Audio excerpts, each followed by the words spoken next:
আকাশবাণী খবর পড়ছি প্রবীর ভট্টাচার্য।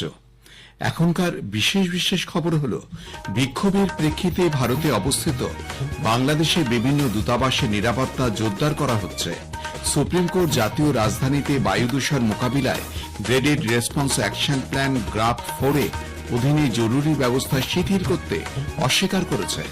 সংসদে শীতকালীন অধিবেশনের অচলাবস্থা কাটাতে লোকসভার অধ্যক্ষ আজ বিকেলে সংসদ ভবনে বিভিন্ন রাজনৈতিক দলের সঙ্গে বৈঠক করেছেন। খেলো ইন্ডিয়া প্রকল্পের অধীনে কমপক্ষে 2781 জন ক্রীড়াবিদকে চিহ্নিত করা হয়েছে। শারজায় পুরুষদের অনূর্ধ্ব 19 এশিয়া কাপ ক্রিকেটে ভারত 211 রানে জাপানকে হারিয়ে দিয়েছে। বিস্তারিত খবর। ভারত বলেছে যে ত্রিপুরায় আগরতলার বাংলাদেশের সহকারী হাইকমিশনের প্রাঙ্গণের ঘটনায় গভীরভাবে দুঃখজনক। এক বিবৃতিতে বিদেশ মন্ত্রক বলেছে যে কোনো অবস্থাতেই কূটনৈতিক সম্পত্তির উপর হামলা করা উচিত নয়। মন্ত্রক আরও জানায় যে সরকার নতুন দিল্লিতে বাংলাদেশ হাইকমিশন এবং দেশের অন্যান্য স্থানে ডেপুটি এবং সহকারী হাইকমিশনের নিরাপত্তা ব্যবস্থা জোরদার করার ব্যবস্থা নিচ্ছে। ভারতে অবস্থিত নিজেদের কূটনৈতিক মিশনের নিরাপত্তা নিয়ে উদ্বেগ প্রকাশ করেছে বাংলাদেশ। সোমবার আগরতলায় বাংলাদেশের সহকারী হাইকমিশনের প্রাঙ্গণে আগরতলার হিন্দু সংগ্রাম সমিতির বিক্ষোভকারীদের একটি বৃহৎ দল হিংসাত্মক বিক্ষোভ ও হামলার ঘটনায় বাংলাদেশ সরকার গভীরভাবে ক্ষুব্ধ বলে বাংলাদেশের বিদেশ দপ্তর আজ সন্ধ্যায় এক বিবৃতিতে জানিয়েছে। বলা হয়েছে, সহকারী হাইকমিশনের সকল সদস্য গভীর নিরাপত্তাহীনতায় ভুগছেন। যেহেতু কূটনৈতিক মিশনগুলিতে যে কোনো ধরনের হামলা বা ক্ষয়ক্ষতি থেকে রক্ষা করা সংশ্লিষ্ট দেশের সরকারের দায়িত্ব, তাই বাংলাদেশ সরকার ভারত সরকারকে এই ঘটনার জন্য অবিলম্বে ব্যবস্থা নেওয়ার জন্য এবং ঘটনার পুঙ্খানুপুঙ্খ তদন্ত করবার আহ্বান জানিয়েছে। বাংলাদেশে ইসকনের সন্ন্যাসী চিন্ময় প্রভুর মুক্তির দাবি এবং সে দেশের সংখ্যালঘুদের উপর অত্যাচারের প্রতিবাদে বিভিন্ন ধর্মীয় সংগঠনের পক্ষ থেকে পশ্চিমবঙ্গের উত্তর 24 পরগনার পেত্রাপুর সীমান্তে অবরোধ চলছে। 24 ঘন্টায় অবরোধ চলবে বলে জানা গেছে। অবরোধের সময় বাংলাদেশগামী পণ্যবাহী ট্রাকগুলিকে আটকে দেওয়া হয়। এদিকে বাংলাদেশের ঘটনার প্রতিবাদে অরাজনৈতিক সংগঠন সনাতনী ঐক্য পরিষদের পক্ষ থেকে আজ পেত্রাপোলে এক সমাবেশের আয়োজন করা হয়। সমাবেশে বিরোধী দলনেতা শুভেন্দু অধিকারী এবং উত্তর 24 পরগনা জেলার বিজেপি বিধায়করা উপস্থিত ছিলেন। হিন্দুদের উপর অত্যাচার বন্ধে রাষ্ট্রসংঘের হস্তক্ষেপ দাবি করে শুভেন্দুবাবু বলেন যে এর বিরুদ্ধে লাগাতার আন্দোলন চলবে। অবিলম্বে এই অত্যাচার বন্ধ না হলে দীর্ঘ সময়ের জন্য পণ্যবাহী ট্রাক আটকে দেবার হুঁশিয়ারি দেন শুভেন্দুবাবু। এটা রাজনৈতিক কর্মসূচি নয়, অস্তিত্বের আন্দোলন বলে তিনি উল্লেখ করেন। বাংলাদেশে আটকে পড়া ভারতীয়দের নিরাপত্তা নিয়ে উদ্বেগ প্রকাশ করে পশ্চিমবঙ্গের মুখ্যমন্ত্রী মমতা ব্যানার্জি এ ব্যাপারে কেন্দ্রীয় সরকারের হস্তক্ষেপ চেয়েছেন। বাংলাদেশের পরিস্থিতি এবং এ ব্যাপারে কেন্দ্রীয় সরকারের অবস্থান নিয়ে সংসদে প্রধানমন্ত্রী বা বিদেশমন্ত্রীর বিবৃতি তিনি দাবি করেন। মুখ্যমন্ত্রী বলেন, ভুল করে জলসীমা অতিক্রম করায় পশ্চিমবঙ্গের 79 জন মৎস্যজীবীকে বাংলাদেশের একটি থানায় আটক করে রাখা হয়েছে। রাজ্যের তরফ থেকেও তাদের আইনজীবী দেওয়া হয়েছে। কেন্দ্রীয় সরকারকে এ বিষয়টি জানানো হয়েছে। তা সত্ত্বেও মৎস্যজীবীরা মুক্তি পাননি। বাংলাদেশের সংখ্যালঘুদের উপর নির্যাতনের তীব্র প্রতিবাদ জানিয়েছে কলকাতার ইস্ট বেঙ্গল ক্লাবের তরফ থেকে আজ এক বিবৃতিতে বলা হয়েছে, লাল হলুদ সমর্থকদের অনেকেরই শিকড় পূর্ববঙ্গ বা বাংলাদেশে। অবিলম্বে এই নিন্দনীয় নির্যাতন বন্ধ করা উচিত। প্রধানমন্ত্রী নরেন্দ্র মোদী সংসদে লাইব্রেরি বিল্ডিং এ জিএমসি বালাযোগী প্রেক্ষাগৃহে দ্য সবরমতী রিপোর্ট শীর্ষক হিন্দি ছবিটি দেখেছেন। পরে সামাজিক মাধ্যমের এক বার্তায় তিনি চলচ্চিত্রের সঙ্গে জড়িত প্রত্যেকের ভূয়সী প্রশংসা করেন। স্বরাষ্ট্রমন্ত্রী অমিত শাহ, প্রতিরক্ষামন্ত্রী রাজনাথ সিং, তথ্য সম্প্রচার মন্ত্রী অশ্বিনী বৈষ্ণব সহ অন্যান্যরা সেখানে উপস্থিত ছিলেন। গত মাসে অপর এক বার্তায় শ্রী মোদী বলেন, চলচ্চিত্রের মাধ্যমে সত্য যে সাধারণ মানুষের সামনে উঠে আসছে তা প্রশংসনীয়। ভ্রান্ত এবং মিথ্যা ধারণা সামান্য সময়ের জন্য টিকে থাকতে পারে বলে তিনি মন্তব্য করেন। উল্লেখ্য, 2002 সালে ফেব্রুয়ারি মাসে গোদ্রা কাণ্ড নিয়ে তৈরি হয়েছে দ্য সবরমতী রিপোর্ট। অভিনেতা বিক্রান্ত মেসি জানিয়েছেন, প্রধানমন্ত্রীর সঙ্গে বসে নিজের ছবি দেখা অভিনয় জীবনের এক সেরা স্বীকৃতি।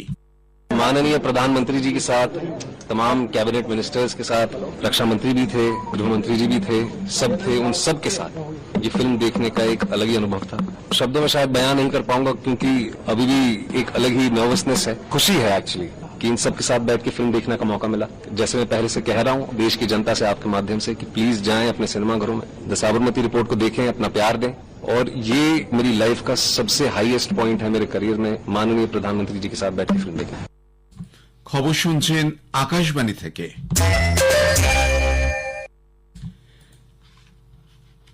জাতীয় রাজধানী দিল্লির বাতাসের গুণমান সামান্য উন্নত হয়েছে। আজ রাত 8টায় গুণমান সূচক AQI ছিল 275। কেন্দ্রীয় দূষণ নিয়ন্ত্রণ পর্ষদ জানিয়েছে কিছু কিছু জায়গায় অবশ্য সূচকাঙ্ক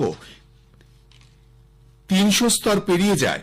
সাদেপুরে 343, নেহেরুনগরে 321 এবং আনন্দবিহারে 300 পয়েন্ট রেকর্ড করা হয়েছে। দিল্লি সহ জাতীয় রাজধানী অঞ্চলে পরবর্তী দুদিন সকাল ও রাতের দিকে ধোঁয়াশা এবং হালকা কুয়াশা থাকবে বলে জানা গেছে।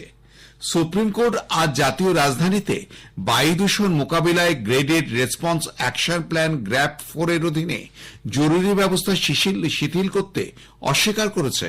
আদালত জানিয়েছে জাতীয় রাজধানী অঞ্চলে বায়ুর গুণমানের যতক্ষণ না উন্নতি হচ্ছে ততক্ষণ এই ব্যবস্থা থাকবে। বিচারপতি অভয় এস ওকা এবং বিচারপতি অগাস্টিন জর্জ মাসিয়ের বেঞ্চ বলেছেন সুপ্রিম কোর্ট বৃহস্পতিবার AQI এর স্তরগুলি পরীক্ষা করবে এবং কোন নিম্নগামী প্রবণতা আছে কিনা তা খুঁজে বার করবে। ভারতীয় আবহাওয়া দপ্তর আগামীকাল কেরালা, তামিলনাড়ুর উত্তরাংশ, পুদুচেরি, করাইকল, লাক্ষাদ্বীপ, কর্ণাটকের উপকূল ও দক্ষিণ অভ্যন্তরভাগে ভারী থেকে অতি ভারী বৃষ্টির পূর্বাভাস দিয়েছে। ঝোড়ো হাওয়া বয়ে যাবে কেরালা, কর্ণাটক, গোয়া, লাক্ষাদ্বীপ, মান্নার খাড়ি এবং কোমোরিনের সংলগ্ন এলাকায়। ওইসব অঞ্চলে মৎস্যজীবীদের সমুদ্রে যেতে নিষেধ করা হয়েছে। এদিকে উত্তর পশ্চিম, মধ্য এবং পূর্ব ভারতে পরবর্তী 2-3 দিন তাপমাত্রায় বিশেষ হেরফের হবে না। তারপর থেকে ধীরে ধীরে তা 2 থেকে 4 ডিগ্রি কমতে পারে। সংসদের শীতকালীন অধিবেশনের অচলাবস্থা কাটাতে লোকসভার অধ্যক্ষ ওম বিড়লা আজ বিকেলেই সংসদ ভবনে বিভিন্ন রাজনৈতিক দলের সঙ্গে বৈঠক করেন। শ্রী বিড়লা সমস্ত সদস্যদের অধিবেশন নির্বিঘ্নে চালাতে অনুরোধ জানান। সদস্যরা সভা পরিচালনায় অধ্যক্ষের অনুরোধে সম্মত হন বলে জানা গেছে।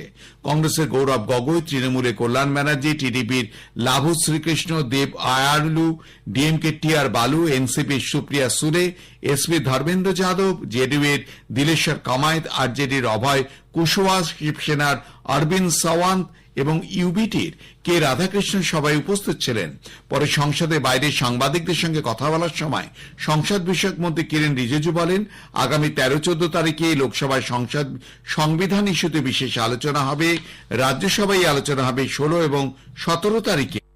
पक्ष के ओर से भी कई डिमांड रखे हैं। जो बिजनेस एडवाइजरी कमेटी में संविधान पे चर्चा होने का प्रस्ताव था उसको सरकार ने मंजूरी दिया है। हम लोग फ्राइडे सैटरडे को संविधान पे चर्चा होगी। लोकसभा में पहले हम लोग चर्चा करेंगे, उसके बाद 16 और 17 को राज्यसभा में संविधान पर चर्चा होगा। এটি বিশিষ্ট ব্যবসায়ী গোষ্ঠীর বিরুদ্ধে কথিত ঘুষের অভিযোগ এবং মণিপুর ও উত্তরপ্রদেশের সাম্ভালে হিংসাত্মক ঘটনায় অভিযোগ সহ বিভিন্ন ইস্যুতে হইচইয়ের ফলে সংসদের উভয় সভার অধিবেশন আজ নিয়ে টানা 5 দিন ধরে বিঘ্নিত হয়। ফলে লোকসভা এবং রাজ্যসভার অধিবেশন দিনের মতন মুলতবি হয়ে যায়। চলতি বছরে ধানের নাড়া পোড়ানোর হার গত বছরের তুলনায় 68% কমেছে বলে সরকার জানিয়েছে।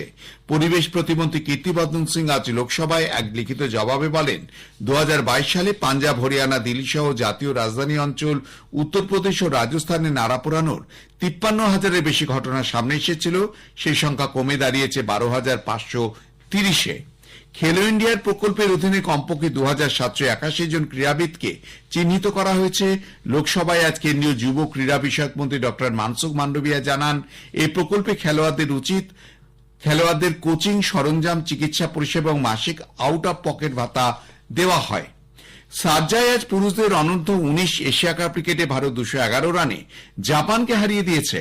প্রথমে ব্যাট করে ভারত নির্ধারিত 50 ওভারে 6 উইকেটে 339 রান করে। দুবাইয়ে আজ অন্য ম্যাচে পাকিস্তান 69 রানে আরব আমিরশাহীকে পরাজিত করেছে। শেষ করবার আগে খবরে বিশেষ কিছু অংশ আরও একবার।